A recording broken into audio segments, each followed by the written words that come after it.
Most people know me as Wall Street Rail, but for the last 15 years, 14 years, 9 months, 19 days to be exact, the government knew me as MA 43083-039.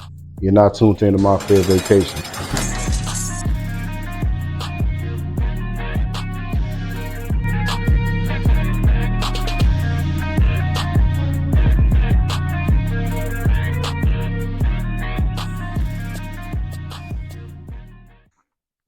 What up, though? Y'all know what it is. It's Wall Street Rail. You're not tuned into another episode of my fair vacation. Today, I got my homegirl, the beautiful Miss Alyssa Parrish on the show. Hello. And being that this is my fair vacation, for one, I got to throw the disclaimer out here that in no way, shape, form, or fashion is this show designed to promote, glorify, or any negativity or anything about prison. It's really serving an educational tool and a deterrent to keep the next person from falling in the footsteps that we went through. So with that said, I'd like to welcome y'all to another episode of My Fair Vacation. And again, I got my girl, Miss Alyssa Parrish on the show. So for everybody watching this show, give everybody a little bit of a brief introduction of yourself. Well, I am a 33-year-old woman from the east side of Detroit with two daughters, ages 13 and 9.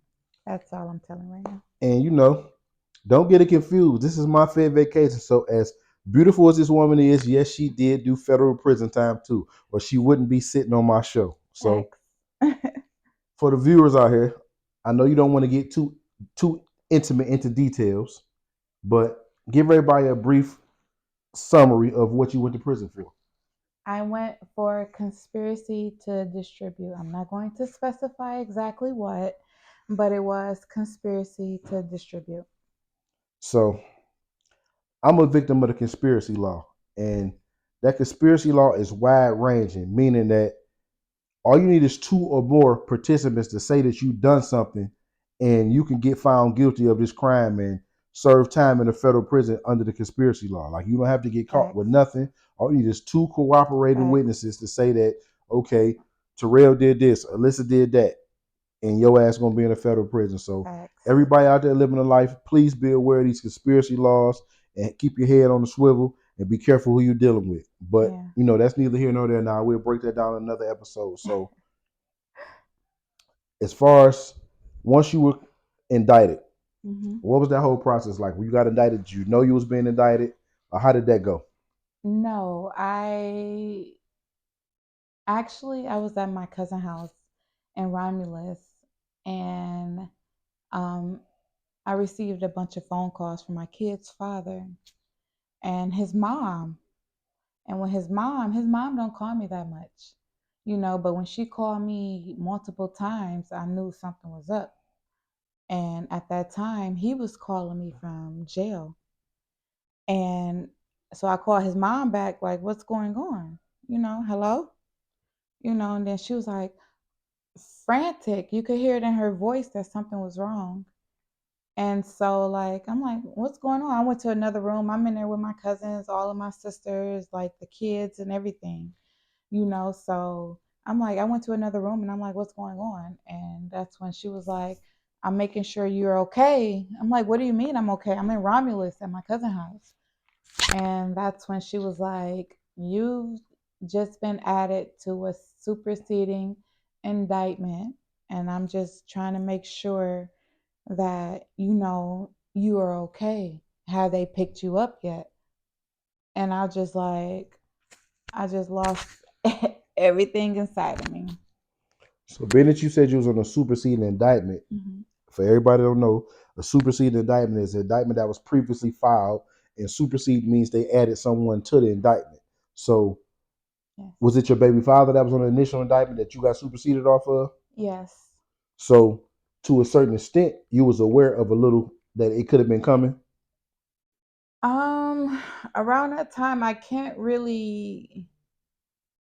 You know what? Yeah, I would say I don't know because like he got picked up before that on something else, and like after that, like while he was there, like a lot of other things transpired. So I don't honestly recall if it was reference to the first situation or the second situation. Exactly. But it was kind of rumblings or waves in the water that you knew something was in the air. Facts. Facts. So once you were aware that you were added to the superseding indictment, did you go turn yourself in? Did they kick in your door? How was that process? Listen, I was so like naive to the whole situation I mean, because, most of us are. but I've never like, I had a lot of knowledge in regards to like state and county and stuff like that, but like dealing with the feds, like I was like, I'm not doing anything. They're gonna have to catch me. Like, there's no way. I'm not, my kid's dad talking to him, he was like, just go in. You don't want them to pick you, they gonna find you. Just go in. And I did. That following Monday, I turned myself in to the DEA, Where did you turn yourself in at? downtown Detroit. I forgot the street, but it was downtown Detroit for sure. And then they fingerprinted me. They pulled me into a room, interrogation room. They asked me questions, and I'm like, I'm still like in disbelief, but they're asking me questions and everything, and they're not talking about me. They're talking about my kid's dad. And I'm like, I don't know. I don't know. I don't know. I don't know. And it was like, you don't have to do this, that, and the third. I'm like, all right. And then they asking me more questions. They start off with me, and I'm like, I'm 33, well, at the time, I wasn't, but I told them my age and everything like that. And then they go back into my kid's dad, and I'm asking, answering basic questions. I got two kids, you know. So like when they started going back into my kids dad, I'm like, I don't know and everything. And then it was like, we need more than I don't know, and I want my lawyer. And then when we walked out the room, they forgot to turn on the recording on the room. Pause for 1 second. I'm gonna use Mason Cam word. Pause. For all you I niggas was out like, there, you. and again, I never want to I'm make this smiling show on my mugshot. antagonistic about motherfuckers who went the other way or motherfuckers who told. But if you see this woman stood up and took her time, Facts. why you niggas can't do that? Facts. Because it's like, you have to like, people don't under you can't really determine what you will go through until you actually have gone through it. Your strength is not really tested until you actually gone through that shit Exactly, and that's a famous quote from the great prophet Noble Jew Ali. Without a foe, a soldier never knows his true strength. at all. And it's like, me put in that predicament, like when I left out of there, I was like, literally, I was really smiling when they took my pictures, because it's like, We gonna have to get a you picture of that tried mug it. shot for the. We I gonna have to got get a it. picture of that mug shot for the I got podcast. it. I So, got it. And I asked them, is it cute? Is that a cute picture? so you was being defiant with. So after that process, the initial arraignment Facts. process, did you get a bond or did you get help? Well, after that, I turned myself in. They walked me over to the building. I went, I forgot what floor I went to, but I had to go in. I forgot how many days they allotted me, but I had to go down to KY and turn myself in there too. Oh, because your case was actually out of Kentucky. Yeah. And see, I went through that because my case is out of Western District of Michigan, and I Mm-hmm. was caught in the Eastern District of Michigan, and they didn't give me no bond. So Mm-hmm. if they would have gave me a bond, I would have had to go turn myself into the Western District of Michigan. So I'm very aware of the process you're talking about. Yeah. See, like I stayed out the entire time, like through the whole entire process. Like they did not take me in. And then they even extended my self surrender date for an extra 30 days because, I had to get my kids situated. Like that was like a hard year, and like it was prolonged a whole year before I had to self surrender in 2019. Okay, so after you was arrested and arraigned, well, after you turned yourself in and was arraigned in the Eastern District of Michigan, downtown Detroit, the McNamara building, if I'm not mistaken, Mm. and they told you you had to go to Kentucky, what was that process like? Um, I was just in disbelief. Like it still hadn't settled in. Like it didn't really hit me until I was in a fishbowl It's a holding in the unit. federal holding center. I mean, not the federal, but I was in the county in the fishbowl. It didn't settle in until I got there. Like even the U.S. Marshals walking me through and cuffing me and taking me over to the county building in Lexington. Like it didn't settle in until I got to the fishbowl. Like damn, all right, let's figure this shit out. And Let's that's get usually the through it. sentiments of us that keep us solid. It's like it is what it is. Let's figure this out from here. And Yeah, I know what it is. I'm in for the ride, whatever. You know what I mean? And facts, another one of our facts. guests spoke on that previously on the show because that's just what it is when you don't have no thoughts of going the other way. Yeah, And like you say, a lot of motherfuckers claim to be tough or gangster, but you yeah. never know how gangster or tough you are until the pressure's on you. Until it's on you. When Pressure that dog on your ass, you won't know. pressure bust pipes or make diamonds. And you know, right now you're looking at two VVS diamonds. You know what I mean? We two motherfuckers that done withstood the test, Yeah, withstood the trials and tribulations of facing the facts, government, and we're here to tell our story. So facts. after Kentucky, Mm-hmm. they essentially let you go, and you stayed out on bond for what, a year. Yeah. So what? And until I had to go to court and accept my plea. At first I was like, I'm not taking nothing. I'm not taking that. What? That's crazy. I'm taking it to trial. Me still not knowing or understanding like exactly like how the severity level of like the feds. Like conversations, people don't talk about the feds. People talk about like state time and county time and shit like that. And Like, not to cut you off, but that's the purpose of this show. We're being educational, informative about those situations because, like you, I was naive to the whole situation about the feds, and yeah. like you again, I got caught up in a conspiracy. So I didn't get caught red-handed with nothing. So I was naive to the Mm. fact, like I ain't get caught with nothing. Ain't no way y'all about to give me 30 years for something Exactly. I ain't get caught with. So I was like Exactly. bucking the whole shit, like it was like phony to me, like it was like a Exactly. Twilight Zone thing. You would never know that what are we talking about until you went through that situation. The feelings Exactly. that we had them telling you you about to go to prison for something that you didn't actually get caught red-handed doing. I'm like, man, get the Exactly. fuck out of there. Facts. And like, I'm like, I'm taking it to trial because there were like, I want to say between 9 and 11 people on our indictment. There were between 9 and 11, like Okay, all together. so out of those 9 to 11 people on y'all indictment, how many kept it solid? I will tell you this: somebody put themselves in PC because of me, and there was only one person who took it to trial. And how much time did he essentially get? Um, 100 and like 40, 60 months. She She 146 months. between 140, 160 months. But you know what's so crazy? I Like don't keep tabs on them. to you, that might sound like a lot of time, Mhm. but to me, I got sentenced to 262 months. So 146 months was something I would wish I could have got. That sounds like That's nothing crazy. to me when you get so much time. And that's like I met dudes during my Yeah. prison sentence that had 400 months. So they was wishing they had my 262. Just like I'm wishing I had the 146. Like that's crazy. The feds give you so many big numbers that Yeah. you be wishing for some crazy. 140 something months is still over 10 years. That's not a Yeah. small bit. They gave her a lot of time. She was like in her 60s. Damn. Hmm. Shout out to grandma, whoever you is. You was in your 60s, took that 160 month, she 140 she months like she a was champ. Shout out to Granny.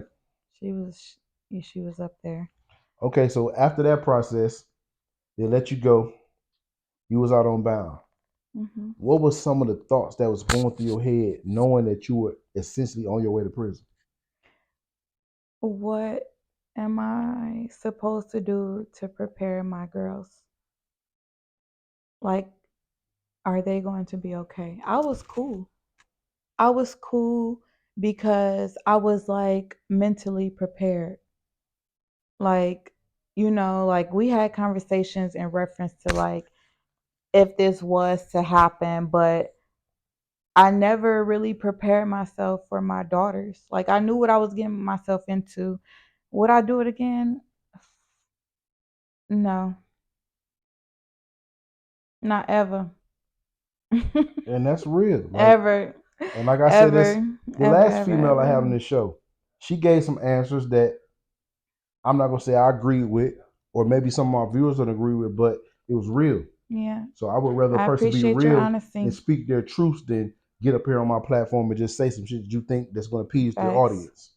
Facts. So that's one of the main reasons why I want to like have female guests on my show, because it's a difference between men going to prison. Because Hmm. at the end of the day, most men are not the primary careholder or the Right. primary parent in the household for these children. Right. So it's a lot for a woman to leave their children to go to prison. It's a difference between a man leaving my children or a woman, because a woman is usually the primary careholder for their children. And y'all have a different attachment to children than we have. Even though Yeah. I'm like my children, my baby's mothers wouldn't get up on this show and tell you that I'm no less than a great father. Yeah. But I was their primary caregiver. Yeah. So you leaving your children, like how did that affect you?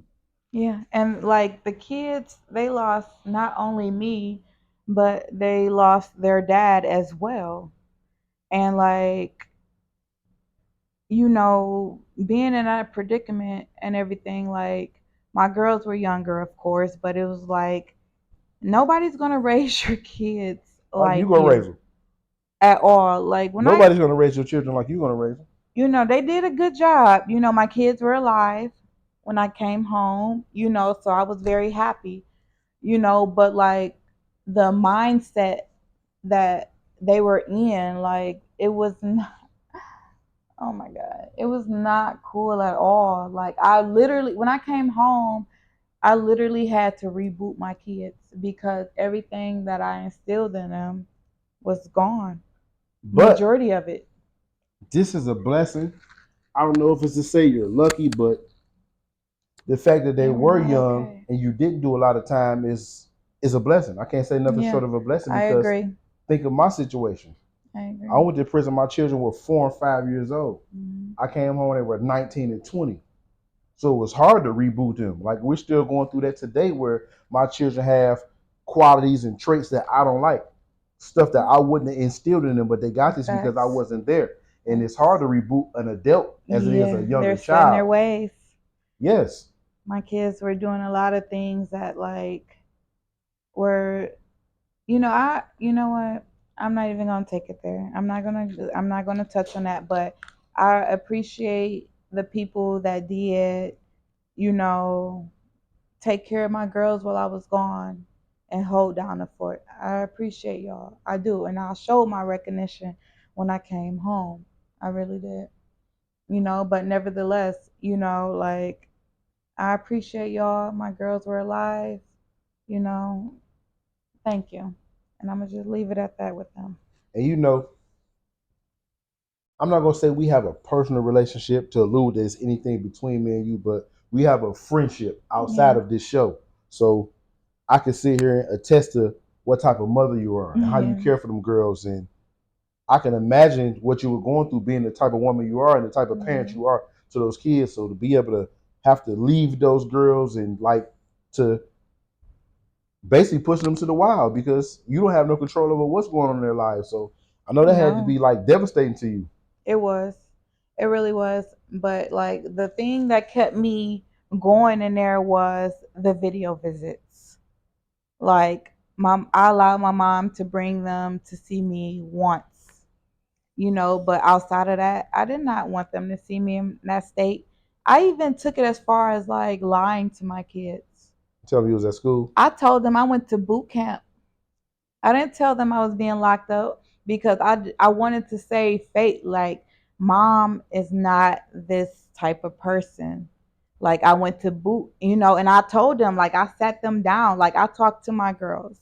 Like, I don't talk at them. I let them know, to a certain extent, because I still want to, let them know that mom is definitely this superhero. But if you were to do this and, these are the consequences, you got to go to boot camp. And unfortunately, dad did something a little bit worse and he had to go to jail, So, but I wanted to say fate in regards to my character.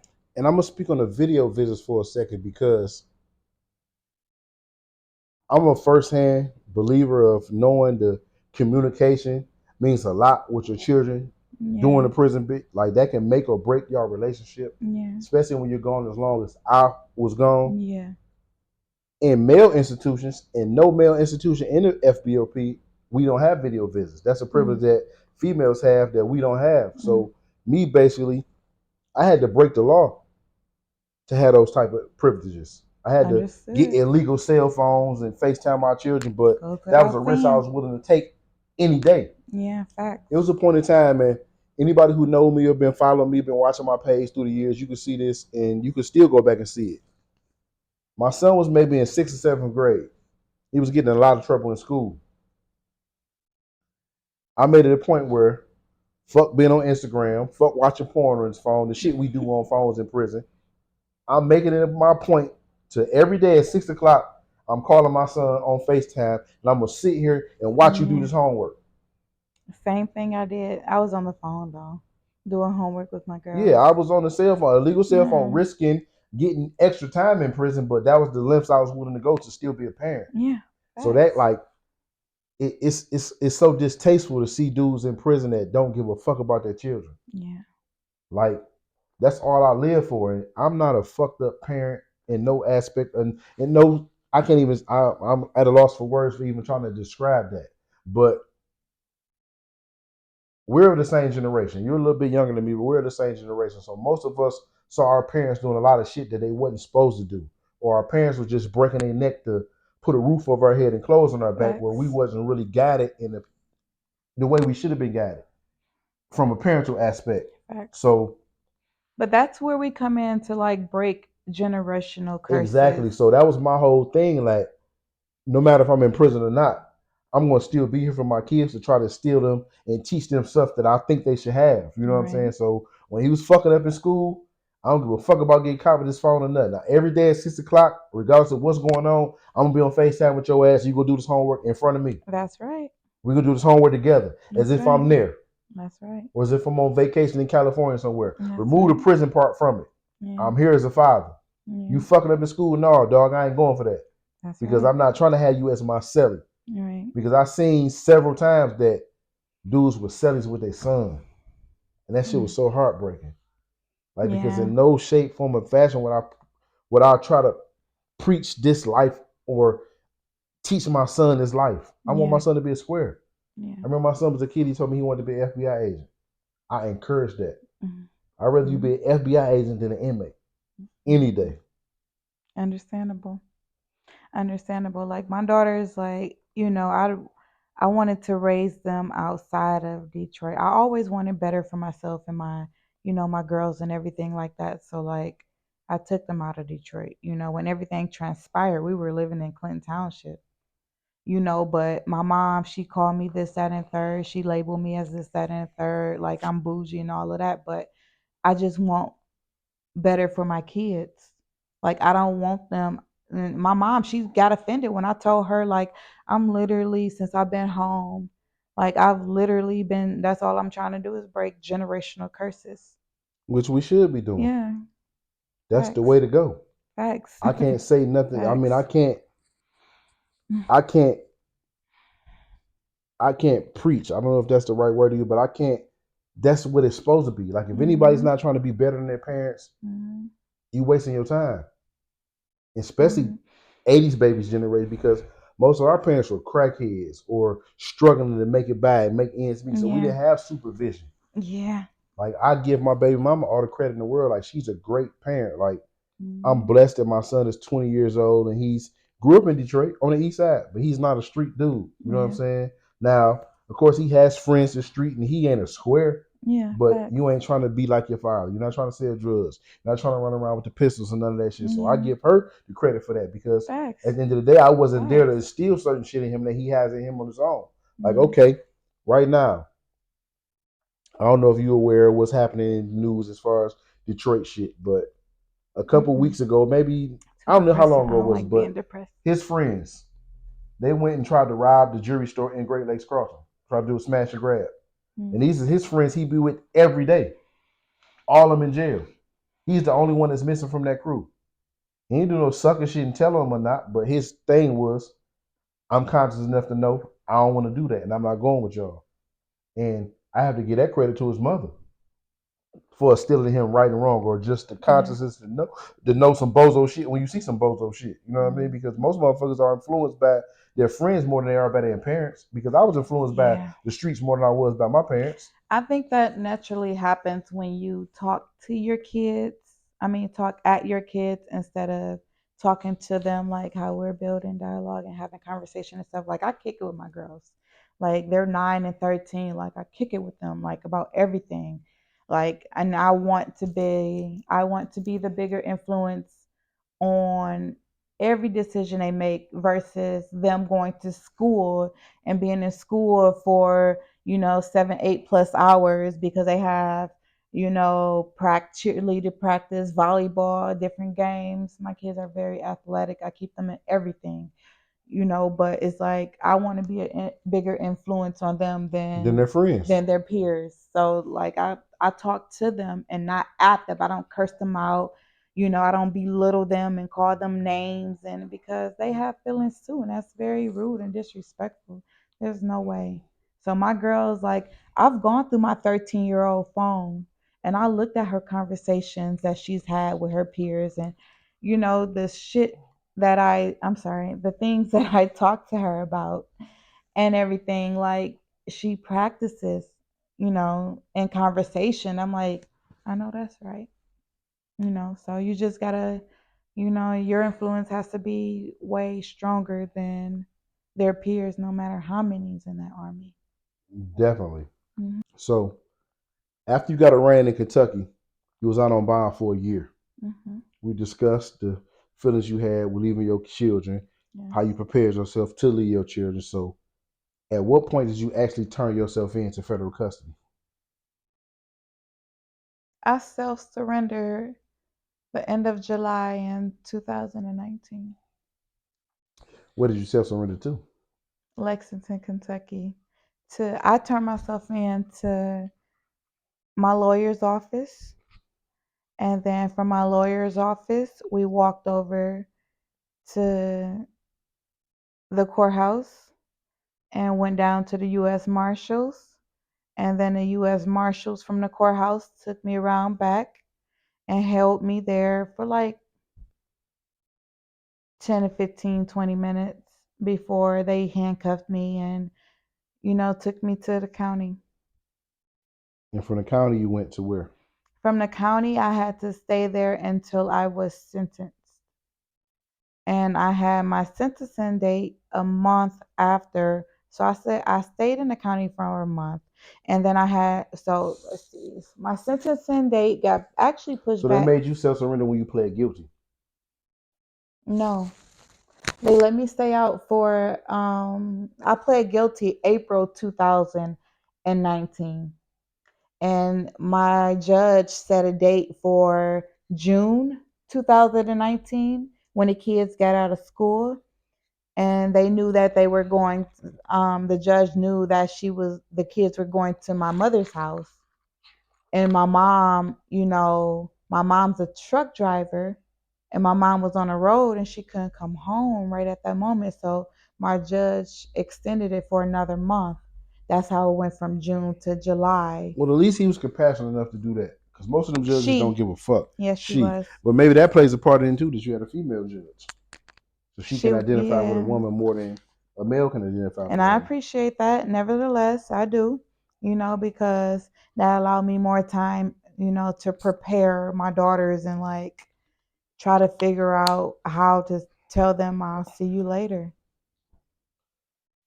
So after you self surrender and turning yourself in, you go into the county jail.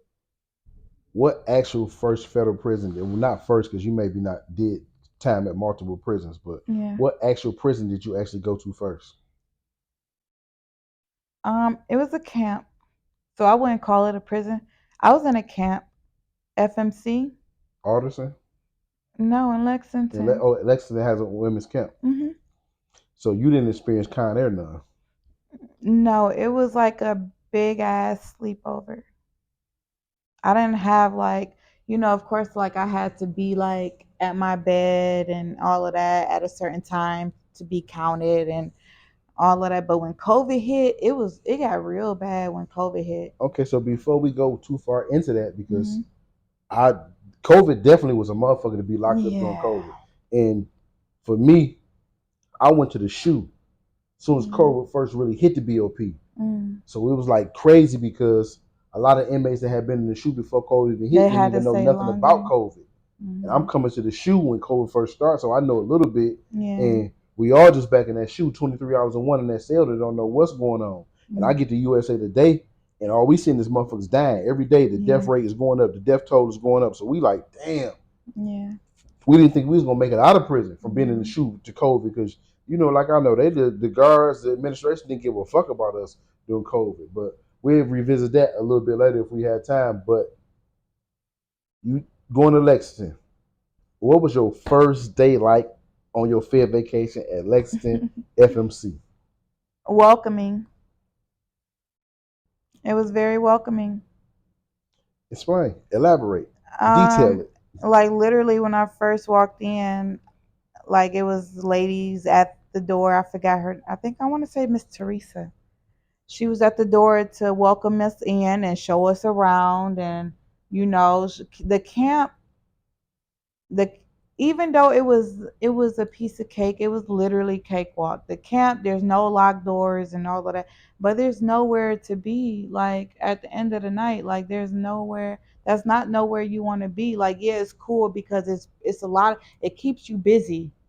That's one thing I loved about the camp. There's always something to do to keep my mind off of like my reality. Like it was really stressful. Like it was really stressful. Like I spent a lot of days, like even though there's a lot going on, like I spent a lot of days where it was like this, like I was depressed. But I used that time to rebuild my mental. It was a lot of classes like assertiveness. I learned how to be more assertive and like stand on no means no. If you don't want to do it, no means no. For real, no means no. Like just not even just that, but like standing And I on see a like lot of that. exactly what you A lot of say. that resonates in your personal life outside of this camera. Mhm. But like I say, me knowing you a little bit outside of this camera, I can see where those classes helped you and you still hold on to that shit. Yeah. Which is No, not a I bad mean it's thing. not Which is holding not a on, it's bad just thing at all. implementing it into my everyday life, and it's just something that it was positive that it stuck with me. I don't keep negativity on me. I keep the positivity, like I remember, like I don't like to dwell on, honestly, I ain't gonna lie.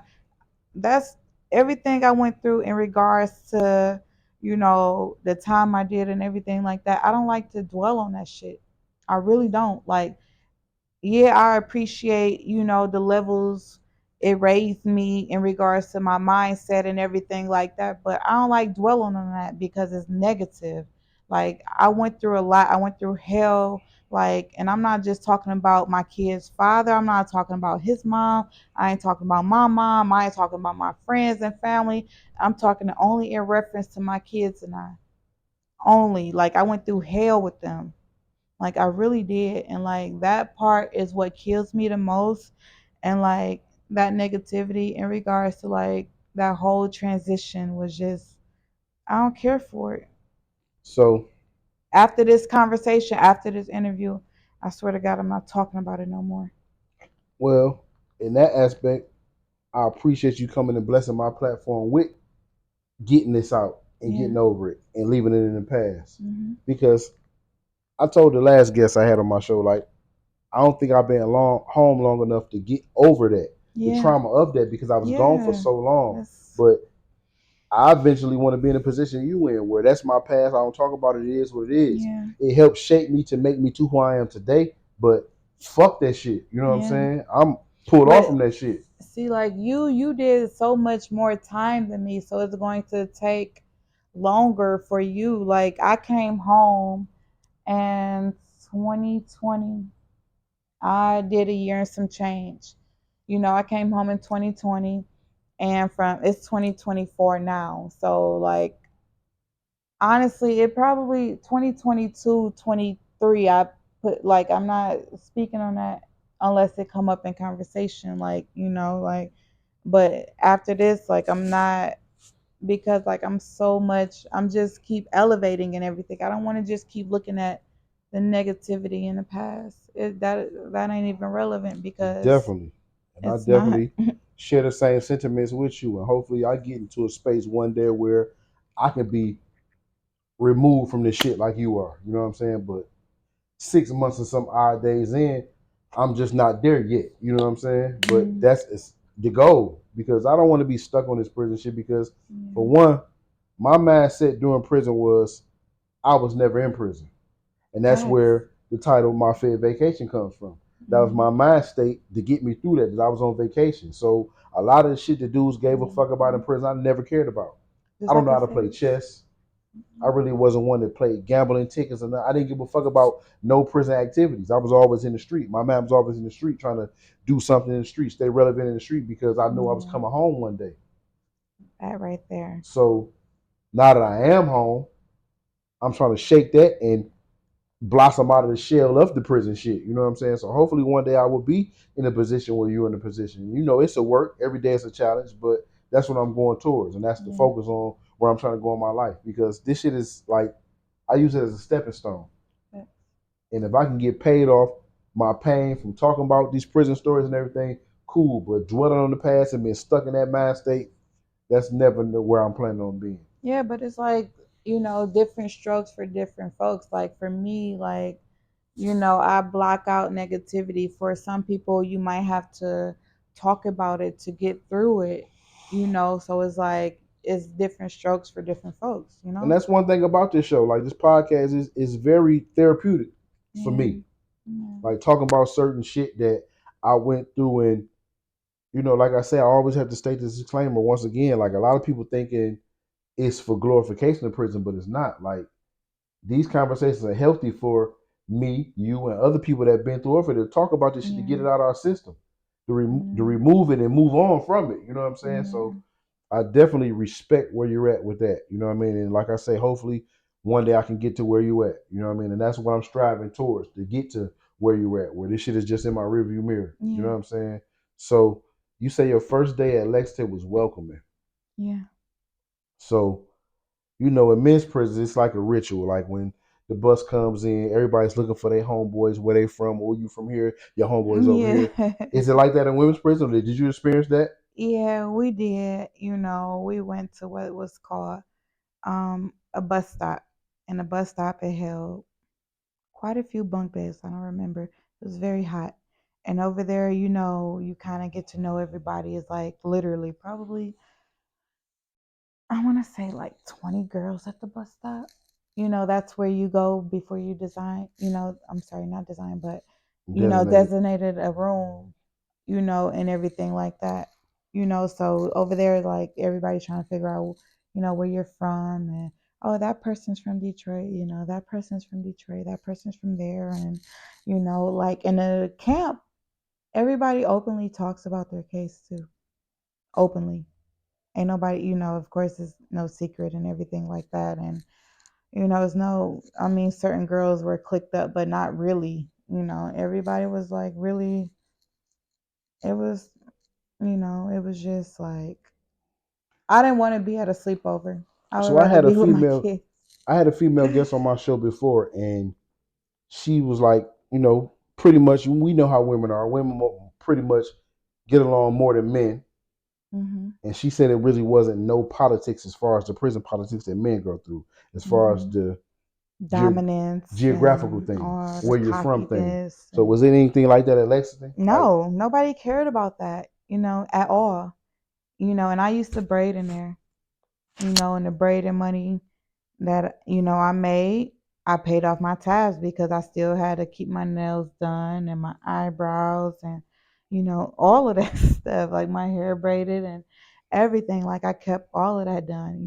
so you was So one of them chicks running around prison looking good. I had to. And I know how you are. So this might be a touchy subject to you, but we got to. This is my fair vacation. We got to keep it real. Hmm. You beautiful. You bad. Whatever term you want to use it. So I'm sure it was some prison guards, male, attracted to you. I don't know. You didn't ever go through that, not once. I don't. Not to my knowledge. What you mean after your knowledge? I didn't care to, dip and dab and all of that. Okay, you not caring to dib and dab and all that is one thing. Meaning I didn't But pay no did you attention have to it. any advantage? Did any prison guards ever advance themselves on you? I don't know. I never put myself in that predicament How? because I haven't. How is that possible when you're just being you? It Because might it's even be nothing you're possible. doing. Because it's possible. The only time I'm talking to a guard is if I need something. Yeah, You we know answer my that. You're gonna question, I'm talk to out the guards way. without There's no need for me to be up in a guard face at all. I don't care. Ain't no need for all of that. talk that talk to me. That's Ain't no gangster need shit. for all of that. I mean, I that's the don't rules of know. prison I as don't far as know. being gangster. As far as being not even I ain't gonna say being gangster, but just being playing how it's supposed to go. You know that's like a cardinal sin for you to be loosely talking to police without Yeah. somebody in your presence or just without it being a purpose. You Talk need to my something. counselor. Get me up out of there. Okay, I well, didn't talk to no guards. you know, your reality is your reality. But Mm-hmm. that's so crazy because I find that so hard to believe because I even experienced this. Okay, one time I'm on a visit and my Mm-hmm. homeboy, my homie from my hood, real, he's actually on an episode of My Fair Vacation, but he's the cameraman on visit. And I got a chick coming to see me, a chick I was in with at the time, and she's pretty hot. She look good. She bad, yellow, fat ass. The guard is trying to holler at her. Like, he trying to holler at my girl. And I'm telling her, like, man, give a nigga some pussy. Tell him bring me a phone or some weed. But this when I'm on. But Nip it that right goes to in the say bud. that, Ain't no way I'm lowering my standards for you or nobody else. and I have to respect that. But it's just, if a male guard is trying to holler at one of our visitors, imagine how they're going to be trying to holler at a female that's in their facility that they got access to 24/7. You're not getting that close to me. But okay, you personally, you didn't ever let none of them get close to you. In No. prison, when you keep it thorough, it's a see and be seen policy. You Mm-hmm. might see some shit and you don't see it. Did you ever see that happen? Mm-hmm. Is that a politically correct answer or is that the truth? My answer is no. I'm gonna go with that and we're gonna move on from that Mm-hmm. because I know how you are. Mm-hmm. You'll get irritated real quick. My answer is no. I didn't see anything. Okay, so as far as the women, women kind of be kind of catty. So, did you have any situation with women when you got into it with any women or anything like that? Once, yeah, she tried me.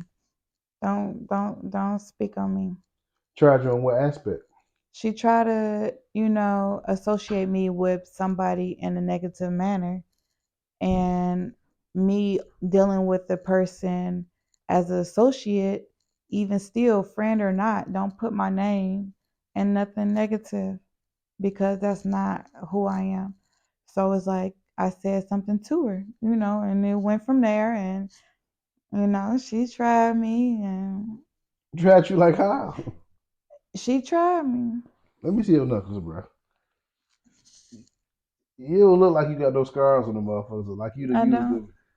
So it didn't get physical. No, not in there. I didn't get this. Okay. No, but she tried me, and it didn't go nowhere. And that's all I'm gonna say. You are very vague. You know what I mean? We gonna say that. I mean, I give what is supposed to be. But I knew That's that, you enough know what I mean? I to be know you, so given. I know what you was gonna be doing. And you were a little nervous on this interview, but you've been doing great so far. So Thank you know you. what I mean? We're gonna keep that at that. Now, Hmm. sexuality. Hmm. Do you care to speak on that any before we go any further? I'm straight. I mean, They you're tried straight. me. I'm straight. So it's safe to say that Alyssa didn't have a girlfriend in jail. No, no, I did not. But Next. again, I know you. You're not gonna speak on something that you're supposed to speak on. But did you see that a lot? Was that like a lot? Yeah, I mean, it was plenty of females in there shacked up. Plenty of them. Because in men's prison, you see the shit. Plenty of. You see the shit in men's prisons. Like Really. that's just what it is. Like, of course, a straight 100% man. But it's I'm not gonna never such be a involved in no shit like double that. But it's niggas that be standard. involved in that. To each his own. I'm gonna just leave it at that. Did I have a girlfriend? No. Did a couple people try to be my girlfriend? Yes. A couple, Yeah. more than a couple. Mm-mm. Not to my knowledge. There was only two. To my Not knowledge. not to your knowledge. I bet you that's how you was in the room with the DAs. It's not to my knowledge. I don't know. Mhm. I don't know. And that's 100. That's gangster. So okay, how long did you end up being at Lexington? I was there from October. I got shipped from the county to the FMC in Lexington, October until the following July. July. And then I went to the halfway house from July until September. And then from September to October, I did house arrest. And from October to January, I was on probation. So you off supervised release right now? Facts. Facts. Yeah. So you've been home roughly 4 years now. Yeah.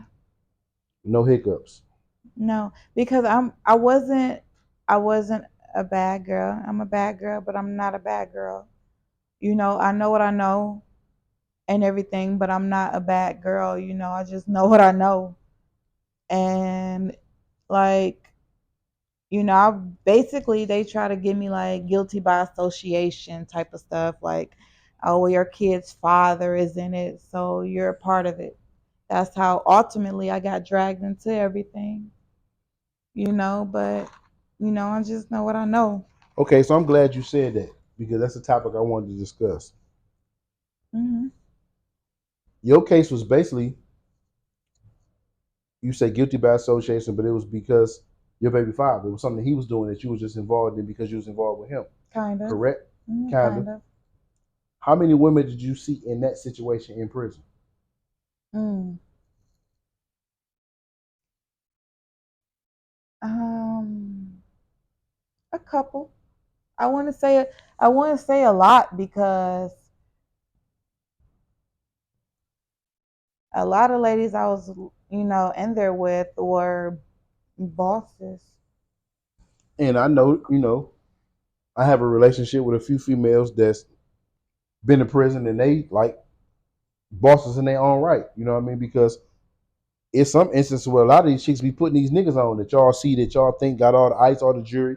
A bitch behind them, a bitch giving them the work.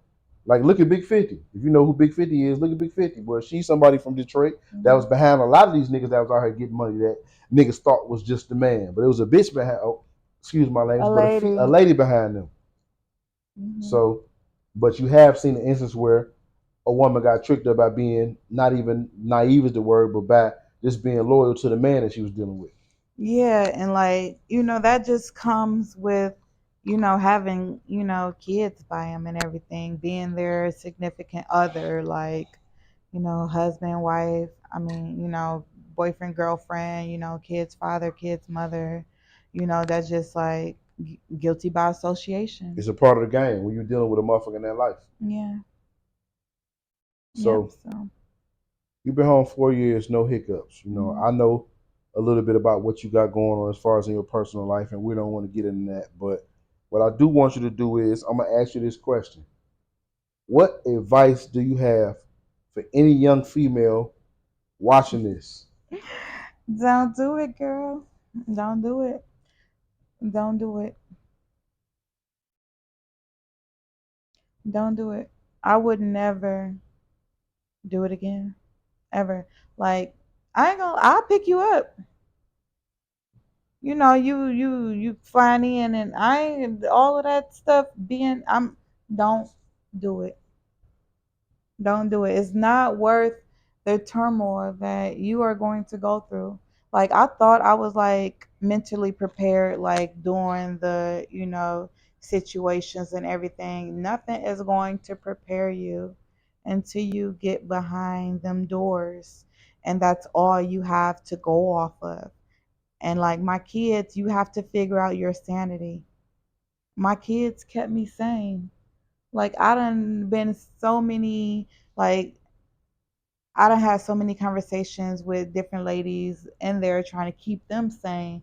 The only thing I looked forward to was my out date to see my kids. I got an out date. That's what kept me saying, I got an out date. I look forward to my out date. I look forward to my out date.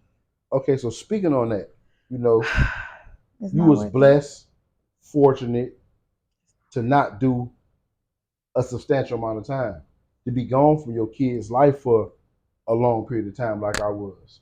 But did your incarceration have any damage on the relationship with you and your children? No, not at all. It did not at all.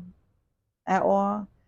Either, even with their dad, it didn't, because like every visit, like, they were there. I made sure of it to the best of my ability.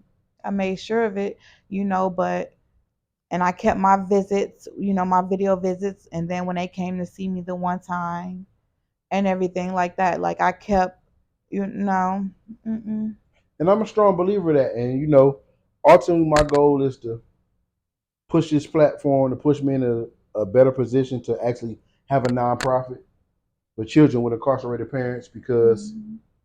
I was blessed, you was blessed to have visits and communication with our children. But I'm sure you've seen plenty of women that didn't have that relationship, didn't Yeah. have those visits with their children. Just as Or much as their I've seen, kids were put up for adoption.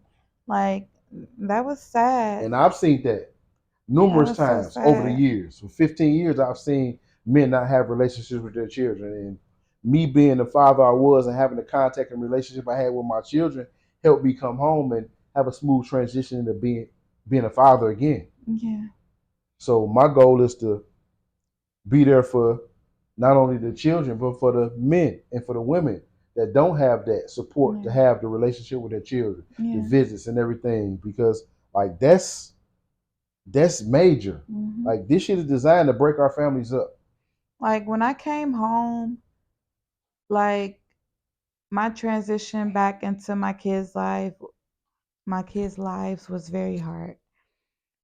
Very, very hard for me. And that's Like I only after a couldn't, year. yeah, and I could not stand to be away from them. Like we had a neighbor when I came home and finally off of house arrest and everything. That was October, and then that's when I started my probation. So from October to March, we were at my mother's house, and then I got us a house in Warren, and they, developed a relationship with the neighbor daughter and everything like that. And I allowed them to spend a night, one time over the summer.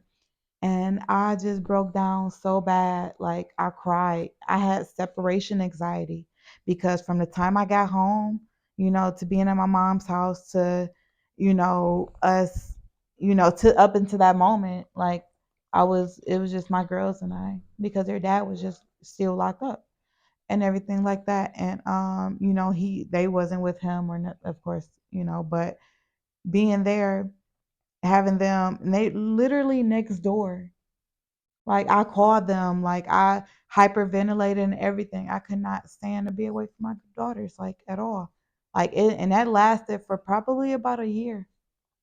I could not stand them be away from me at all. Like I really went through some mental bull crap with that.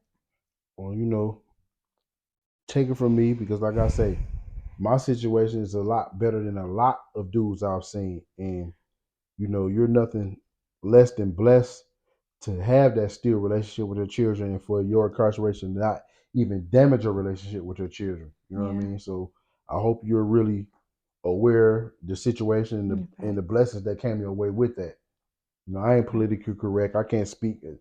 I'm not like very articulate at times, but I'm sure you know what I'm trying to get at. What I'm saying, like that's beautiful that your incarceration didn't damage your relationship with your children, Yeah, because I've seen it time and time again. And like I say, I'm reiterate this. I'm sure you've seen it. Like this shit is meant to break our family structure up. Like yeah, I don't want to get into the race thing, but at the end of the day, of course, we know most of the drug laws were geared towards our community, and it was all a plan in my eyes. Like, and that's the purpose of my vacation, to open your eyes, to pull the wool off what the government been doing. Like, it's meant to break up the black home, and I commend you, and shout out to your children, shout out to your two daughters for them sticking by your side and not letting your incarceration damage our relationship, because some of that shit is irreparable. You know what I'm saying? When you be gone for so long and your kids just like fuck you and you don't have no say on your children's life when you come home. So like,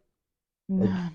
well, I say this, shout out to my children, shout out to Jada and Day Day, because it was like I never left coming home with my children. You know what I'm saying? Mm-hmm. Now, in reality, you can't make up for 15 years being gone, but the love they had for me, our relationship, it was like no disconnect. Mm-hmm. And it wasn't like a repair thing. It was like basically trying to make up for lost time, Right. but it wasn't like anything that had to be repaired. Like, Right. we don't have a damaged relationship. You know what I Right. mean? So like, When I say like when I came home, I was listen. I didn't miss a beat. I did not miss a beat. Like I made up for lost time.